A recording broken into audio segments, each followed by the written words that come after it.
El trabajo de un maestro se complica cuando sus alumnos no están preparados para aprender. En el caso de Jesús, él sabía que el pueblo de Israel tenía malos entendidos y conceptos errados en cuanto a la persona de Dios y su actitud hacia los pecadores. Los fariseos y otros maestros le habían enseñado al pueblo que eran pecadores y que por eso Dios estaba alejado de ellos y no los amaba.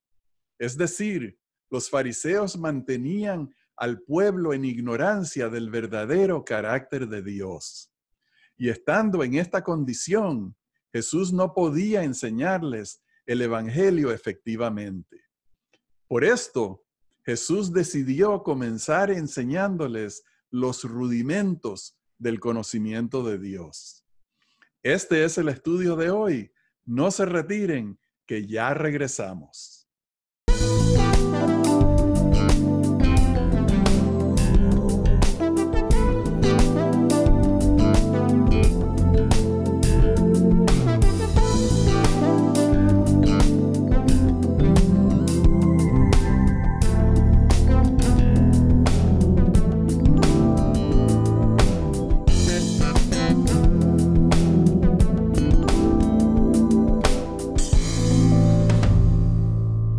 Hola, apreciados hermanos, bienvenidos a Perspectiva Bíblica. Y Johnny, recibe un saludo cordial. Hoy tenemos la lección de Jesús como el gran maestro. Y gran maestro era Rafael. Y revisarlo contigo es un placer. Que el Señor nos pueda bendecir es lo que pedimos. Y para esto nos elevamos en oración. Oremos. Gracias, Señor, por el privilegio de estudiar tu palabra. Bendice este esfuerzo y ayúdanos a acercarnos al conocimiento que tú has revelado. En el nombre de Jesús oramos. Amén. Amén. Amén. Vamos a comenzar la lección de hoy con un pasaje que en 2 Corintios que nos ayuda a ver el rol de Jesús como maestro. Porque Dios, que mandó que de las tinieblas resplandeciese la luz, es el que resplandeció en nuestros corazones para iluminación del conocimiento de la gloria de Dios en la faz de Jesucristo. Este es un pasaje que no leemos muy a menudo y un tema que la faz de Jesucristo revela la gloria de Dios en el cual no pensamos a menudo. Pero tenemos que detenernos a entender lo que se nos está enseñando aquí. Número 1, necesitamos la revelación de la gloria de Dios. No hace falta explicar mucho de por qué esto es una realidad, porque todos entendemos que el pecado, la Escritura nos dice, nos ha separado de Dios.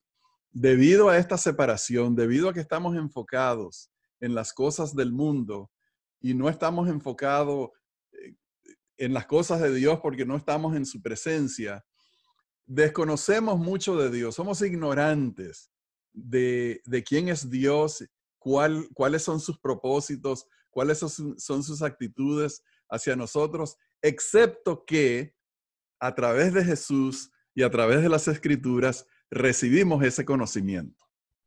Cuán importante es lo que se expresa en la Biblia, en este texto, y tú has desdoblado, Rafael.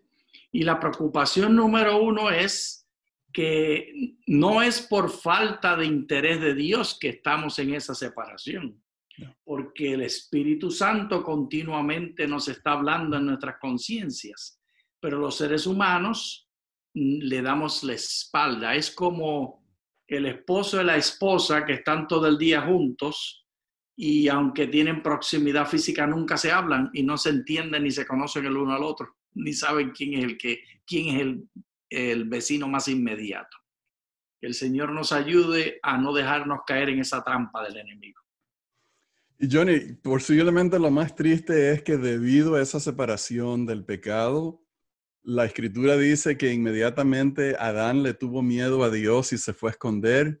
La Escritura nos dice más adelante en Éxodo que la gente no quería que Dios se acercara y que Dios no les hablara sino a través de Moisés, porque por el miedo Y esa separación y ese miedo han hecho que nosotros desconozcamos a Dios, aún desconfiamos de Dios y como no lo entendemos perfectamente, no entendemos la hermosura de la santidad, la hermosura de su carácter, y por eso es que el papel de Jesús es tan importante.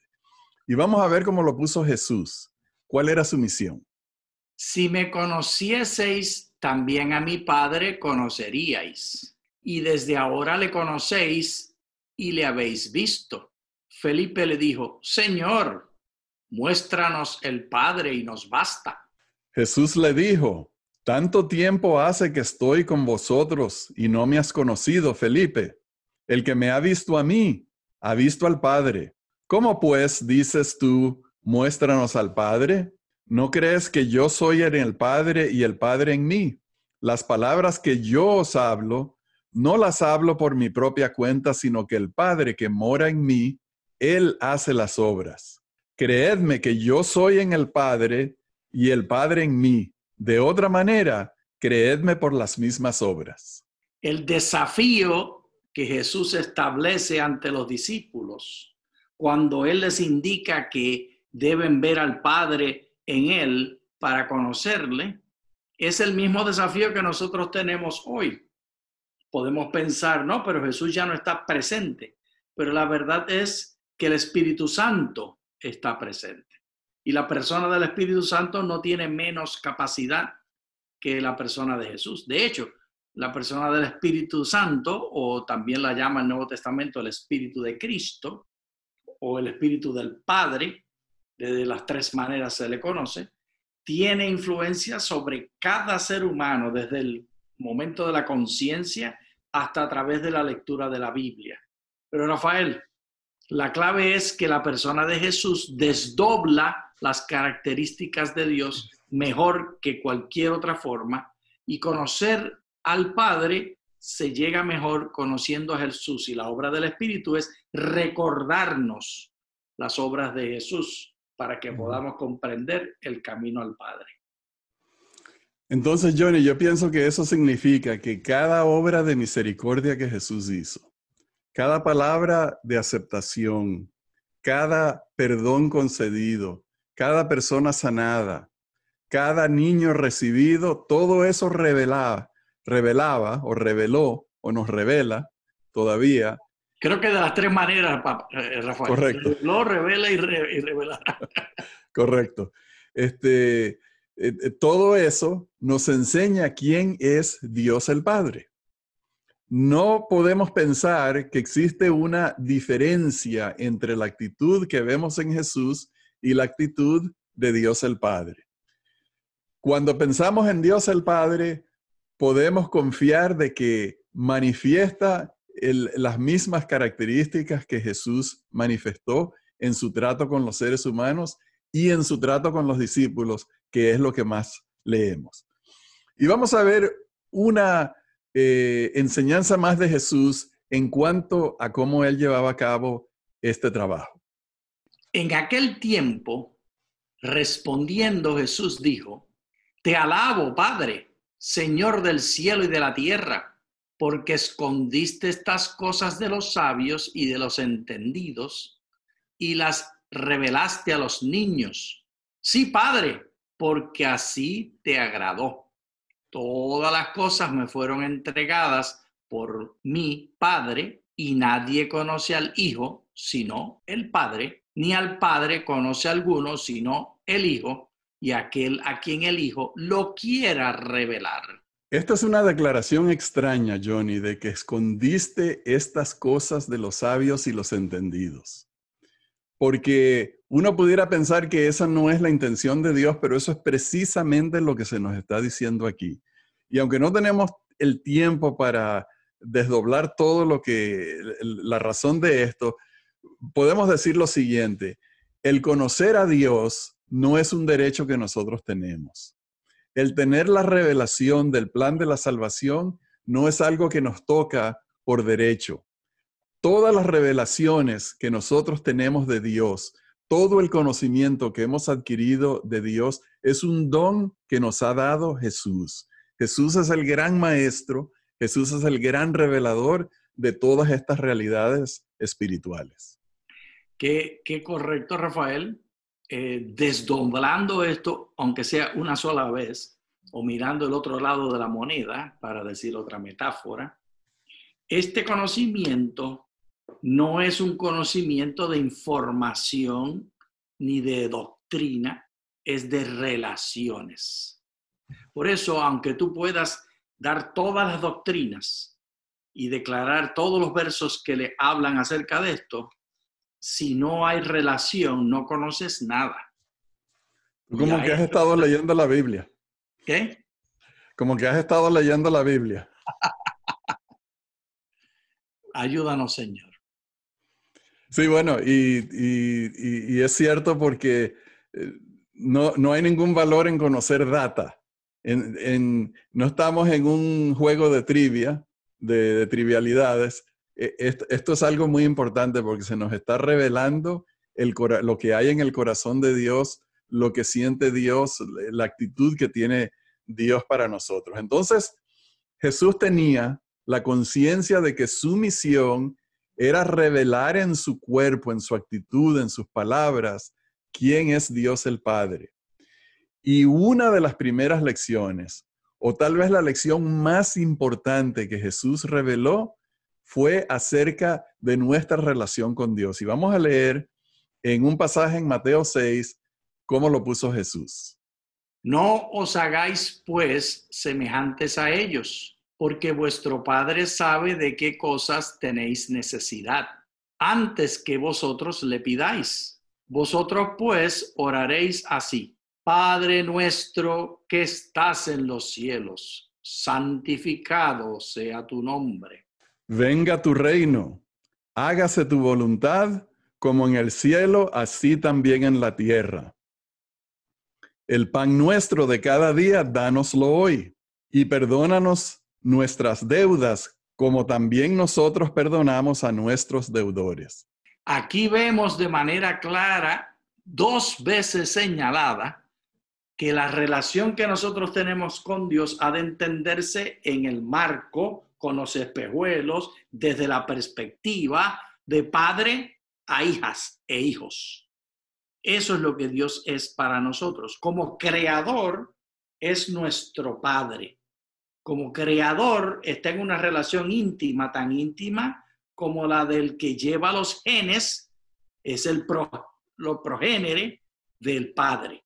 Nosotros estamos indivisibles con nuestro Padre, teniendo los genes de Dios, y esa es la relación que reclama el verso que hemos leído y la oración del Padre Nuestro.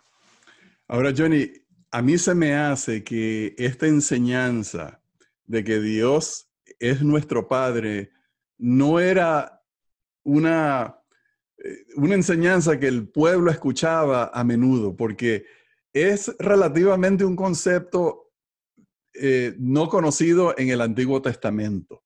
En el Antiguo Testamento apenas aparece como 15 veces este concepto de que Dios es el Padre.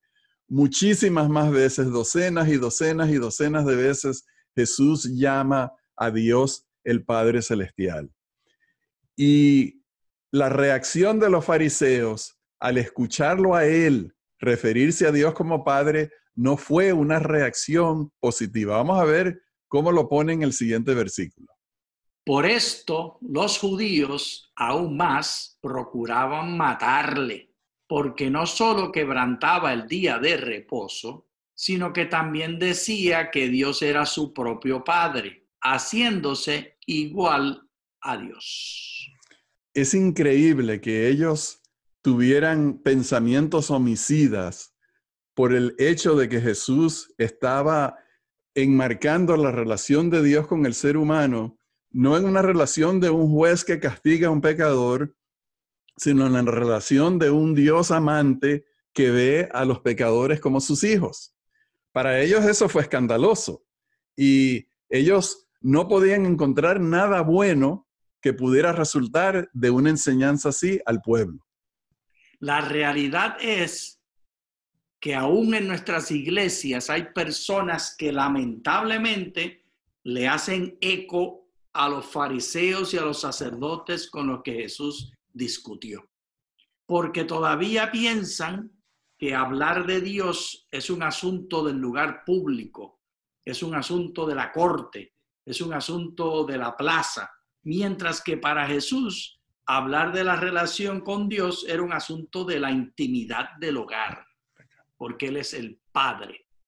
Y de esta manera se visualizan los sentimientos de nuestra relación con Dios de una forma íntima, de una forma placentera, aunque debemos reconocer, Rafael, no todos han tenido buenos padres con los cuales se puede tener una relación íntima. Es cierto, sí. Pero los modelos que nos da el Nuevo Testamento es del padre que está corriendo para encontrarse con el hijo, que no está procurando condenarle. Y podría traducirse también de una manera sin hacer violencia, que en vez de decir Dios es nuestro padre, Dios es nuestra madre, porque el punto de partida es que tanto padre como madre son los que han procurado que nosotros nazcamos, nos han procreado. Y en esa posición, Dios es el que es el creador.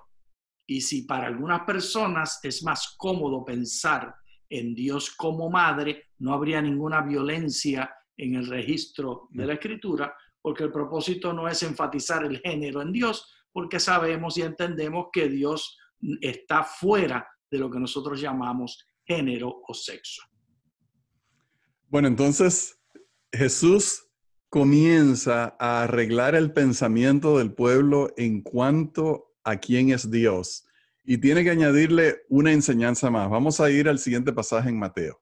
Oíste que fue dicho, amarás a tu prójimo y aborrecerás a tu enemigo. Pero yo os digo, amad a vuestros enemigos, bendecid a los que os maldicen, haced bien a los que os aborrecen y orad por los que os ultrajan y os persiguen, para que seáis hijos de vuestro Padre que está en los cielos, que hace salir su sol sobre malos y buenos, y que hace llover sobre justos e injustos.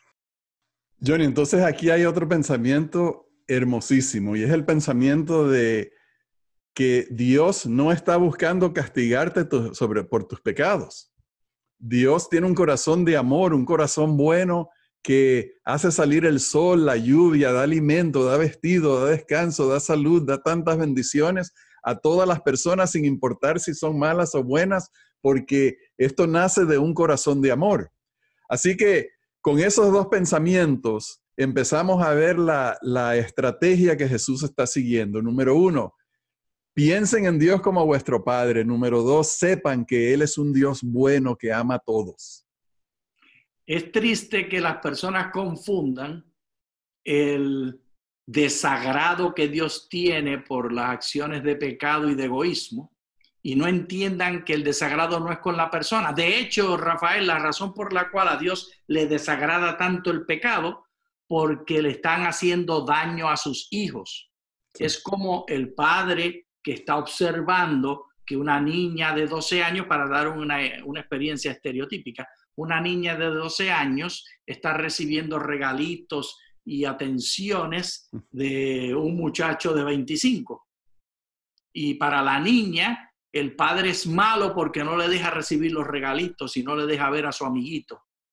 Pero el padre conoce que lo que está haciendo el de 25 años es abusando y de hecho es ilegal. Sí, sí, correcto.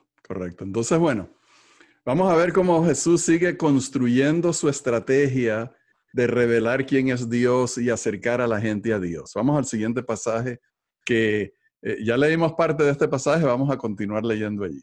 Mas tú, cuando ores, entra en tu aposento y cerrada la puerta, ora a tu Padre que está en secreto, y tu Padre que ve en los secretos te recompensará en público. Y orando, no uséis vanas repeticiones como los gentiles, que piensan que por su palabrería serán oídos. No os hagáis, pues, semejantes a ellos, porque vuestro Padre sabe de qué cosas tenéis necesidad, antes que vosotros le pidáis.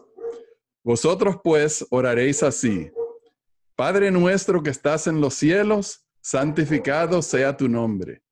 Este verso de la oración de Jesús enfatiza lo que habíamos dicho anteriormente. La comunión con Dios no es un asunto de la plaza pública. De hecho, el uso de la palabra secreta aquí no es para referirse a cosas sofísticas que sean curiosas e inesperadas. Se refiere a la privacidad del hogar. En el antiguo Cercano Oriente y aún hasta el día de hoy en el Cercano Oriente se usan verjas bien altas para separar la parte sagrada del hogar para que nadie vea lo que está pasando adentro. A esa es la parte de secreto que se refiere, el lugar de comodidad donde la mujer se puede remover el velo, donde el hombre puede hablar sin temor, donde los hijos se pueden expresar como son. Y Dios nos dice, ese es vuestro Padre. Y en esa intimidad, porque yo creo que esa es una buena palabra para describirlo, que vayamos a Dios, ya sabemos que Él es nuestro Padre, ya sabemos que Él es bueno, acerquémonos a Él, busquemos a Dios, vayamos a Él. Todavía no les enseñó el concepto de orar en el nombre de Jesús, pero eso venía después, era una revelación progresiva. Pero entonces, vamos a ver cuál era el ambiente con el cual Jesús tenía que luchar, porque tenía que destruir muchos conceptos erróneos para sembrar el conocimiento verdadero. Vamos a ver esa revelación en el libro de Juan. Entonces, algunos de los fariseos decían, ese hombre no procede de Dios, porque no guarda el día de reposo. Otros decían, ¿cómo puede un hombre pecador hacer estas señales? Y había disensión entre ellos.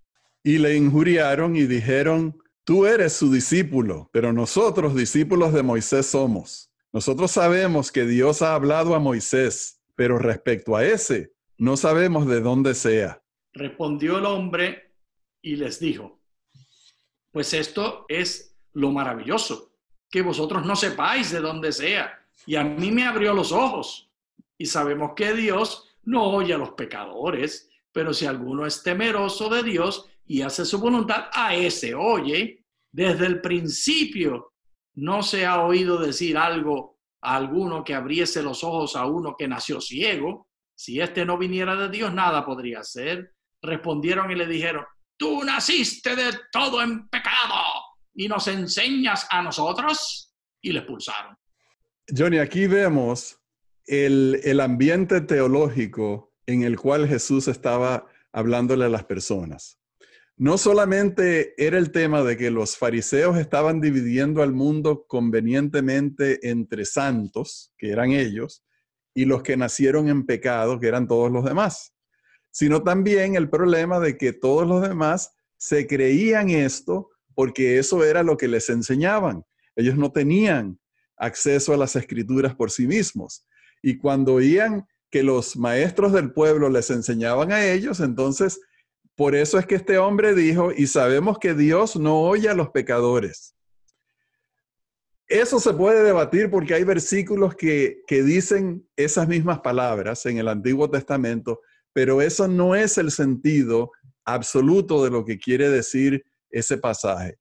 Si Dios no oye a los pecadores, no oye a ninguno, porque todos somos pecadores. Ellos creían, este hombre creía que Dios no lo oía a él, porque él era un pecador y por lo tanto, ¿para qué se va a molestar en orar? ¿Para qué se va a molestar en buscar a Dios? Está perdiendo el tiempo. Y lamentablemente hasta el día de hoy se enseña en algunas iglesias esto y lo llaman santificación. Y tergiversan la verdad de Dios pensando que lo que Dios enseña es que después de haber sido santificados, entonces lo podemos llamar Padre, entonces podemos tener relación con Él, entonces podemos pedirle. Lo reprendemos en el nombre del Señor. Y Johnny, más adelante Jesús enseñó el concepto de que Dios nos oye a todos porque oramos en el nombre de Jesús. Pero eso iba a ser otro paso más adelante.